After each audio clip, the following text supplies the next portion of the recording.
So one of my gifts is I'm able to lose something walking in a succession of less than like 10 steps.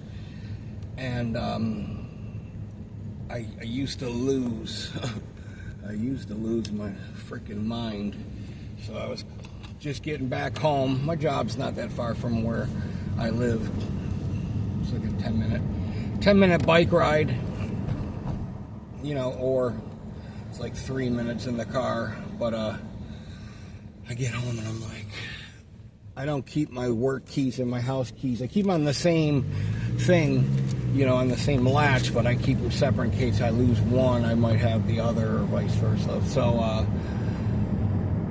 I get to my house, and you know, it's 6 o'clock in the morning, and I'm like, oh, go to grab my keys out of the change thing, and I'm like, oh, where the fuck are my keys? I must have put them in my pocket or something.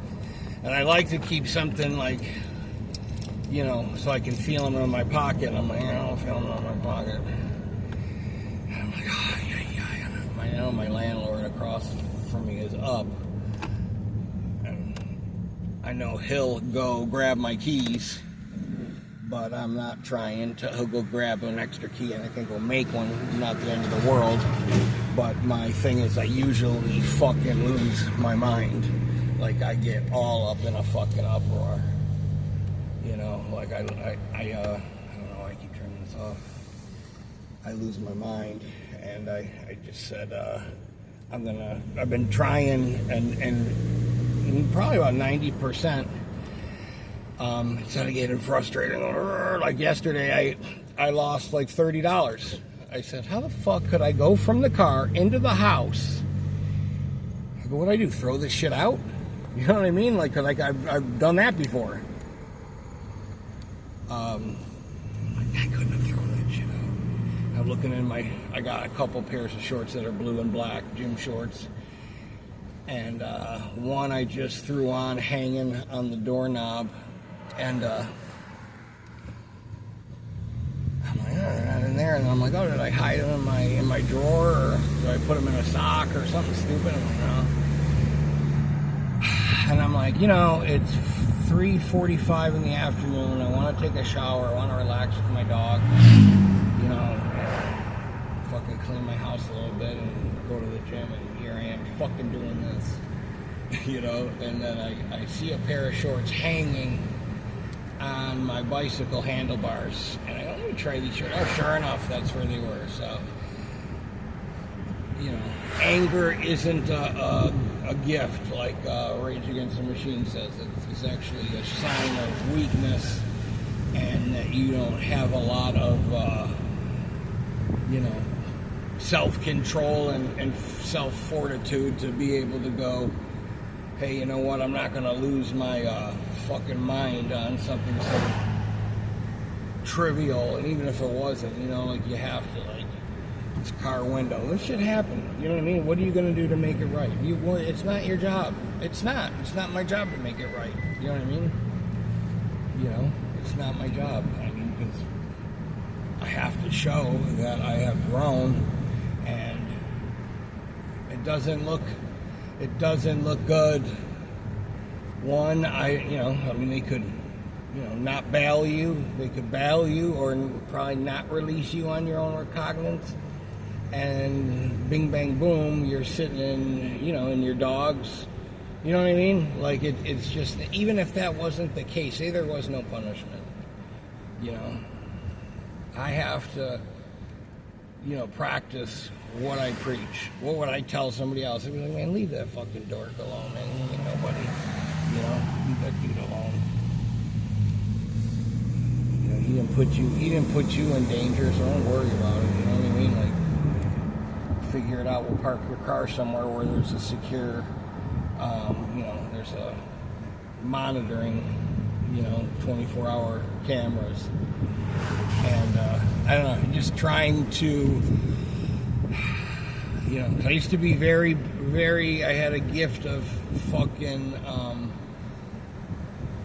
turning the violence turning the violence level up and going, I'll solve this. There's only one way to solve this as a man, and that's to,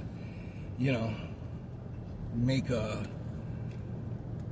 week or two long or a month long impression, give this dude a black eye or whatever. And it's just like, I'm gonna be 50 years old in a couple of years. I'm not. Have you learned anything from, the last fight I got in? I didn't even get in a fight. The guy lied and said I beat him up, and I didn't, and I was in jail for 56 fucking days. And I know God had put me there to learn something, and I sure as, learned something, because I'm not going to jail over something like that, It's one thing if you're defending yourself, and, being built like I am and going in front of the judge, the judge is going to go, well, look at you. He's fucking retarded looking. He's 20 years old.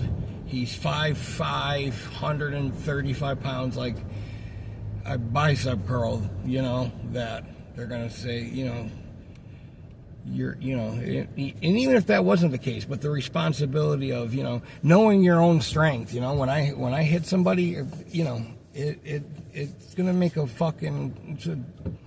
a lasting impression on somebody, and you can't just do that to people. You can't just put your hands on people and physically assault them. You can't, especially in today's day and age. I remember I almost this guy knocked his tooth out, or his crown, or he had to get it, I don't even remember, but they were trying to get me for like $4,000. You know what I mean? They took me to civil court. It's it's a serious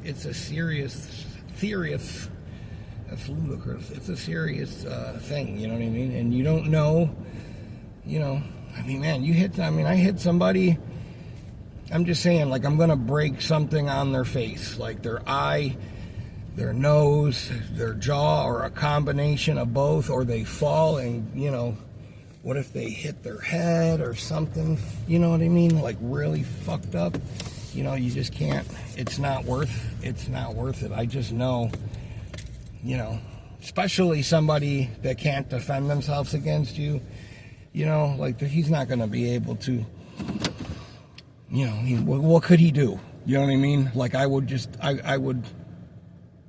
armbar his ass standing up, like I would grab him by his hand, control him, and elbow him in the face and slice him open, and they're gonna go, what? Or grab him and knee him and change his whole future, and they're gonna go, yeah, well, come on, man. I mean, it goes very easily from misdemeanor to felony.